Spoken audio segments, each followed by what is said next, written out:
sejarahnya tentang poso Nabi Daud dengan sejarahnya belalang emas. Assalamualaikum warahmatullahi wabarakatuh.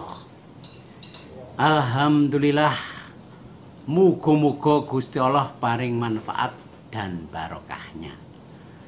Ini anak-anak, putu-putu kabeh, dulur-dulur, murid-murid yang saya cintai, ketemu maning dengan Mbah Inyong, Mbah Ibrahim.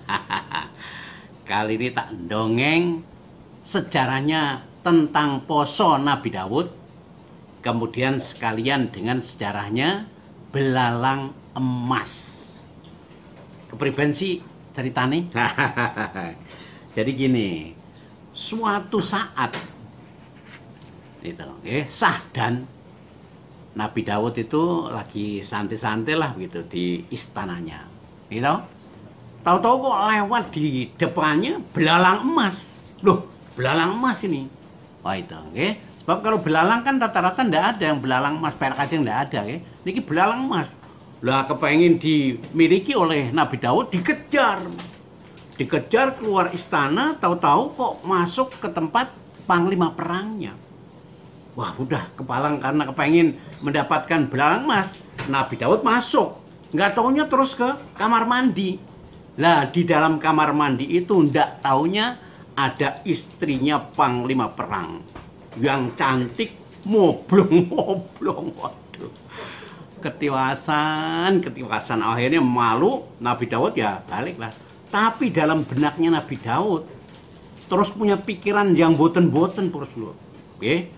Seandainya bojone panglima perang itu juga menjadi istri saya, luar biasa. Lah terus namanya juga belalang emas itu nggak taunya setan jin yang ingin merusak Nabi Daud. Punya pikiran bagaimana kalau ada peperangan nanti panglima tak kirim, mudah-mudahan di sana nanti gugur, meninggal, lah bojone nanti akan saya persunting. Itu.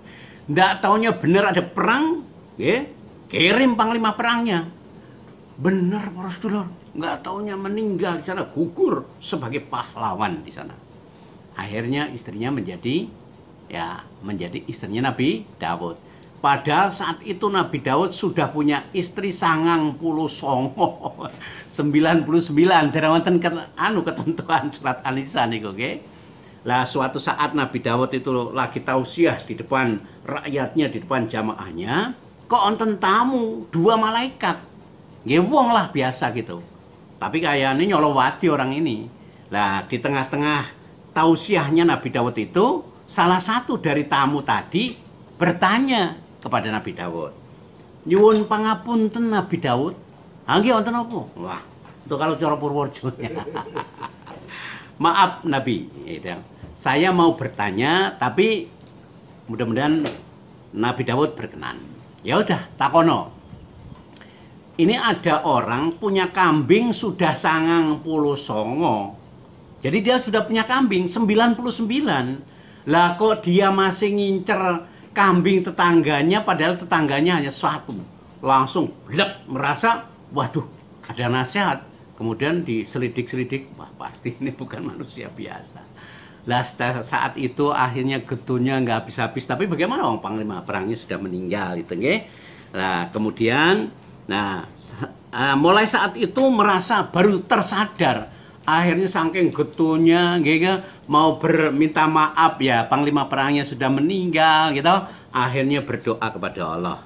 Kemudian untuk nebusi dosa-dosanya, sejak saat itu Nabi Daud poso, yaitu 1 hari poso, 1 hari tidak, terus sampai beliau meninggal, gitu ceritanya. Poso Nabi Daud itu silahkan panjenengan mau mencoba kuatim paling sesasi, betul apa? Setengah tahun, boten apa-apa, saumur uripe. Wah luar biasa. Lah adapun doanya Nabi Daud itu, ini doanya, kalau dalam hadis rawahu Tirmidzi itu disebutkan, Allahumma ini as'aluka hubak wa huba ma yuhibuk wa amal ladzi yubaliguna hubak al hubaka ahaba ilaya min nafsi wa ahli wa minal ma'i wal barid. Itu doanya Nabi Daud, Rasulullah. Itu saking getunya menyesalnya perbuatannya ini sampai dinasihati oleh malaikat, akhirnya Nabi Daud poso, yang disebut dengan Nabi Daud. Itu lahirnya sejarah tentang adanya puasa Nabi Daud. Muga-muga Allah paring barokah. Lah adapun doanya tadi, Allahumma ya Allah, ini sungguhnya kami as'aluka, minta kepada Engkau Allah, hubak, untuk senang kepada Engkau Allah.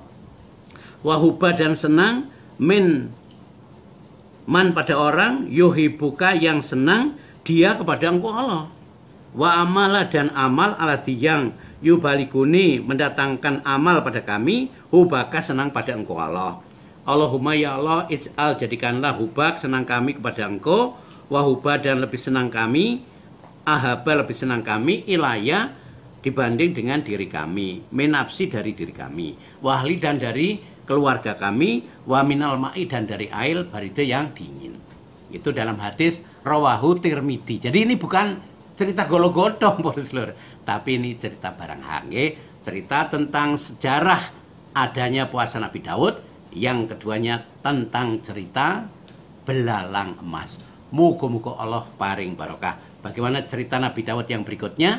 Pokoknya tetap di TV Inyong. Muga-muga barokah. Amal soleh nggih, diketok tularkan, dibuka YouTube TV Inyong nggih. Apalagi murid-murid amal soleh, ini perjuangan, Boslur, nggih. Ini perjuangan. Wabil khusus pada dulur-dulur Inyong, mulai dari Cirebon nggih sampai Tegal, Pemalang, Purwokerto, gitu, Purbalingga, Banjar, Tekawana, Sabak, sampai dengan Kebumen, Prembun, Goninyong. Dibuka, podo-podo wong penginyongan. Muga-muga barokah. Saya jadi orang yang banyak manfaatnya. Matur kesuwun, kalau ada kekurangannya, saya mohon maaf, ya. Bill Clinton numpak Sports Cup semanten anggen kula matur, iwak sepat kecemplung santen, kata lepat nyuwun ngapunten. Matur kesuwun. Alhamdulillah, jazakumullahu khairan. Assalamualaikum warahmatullahi wabarakatuh.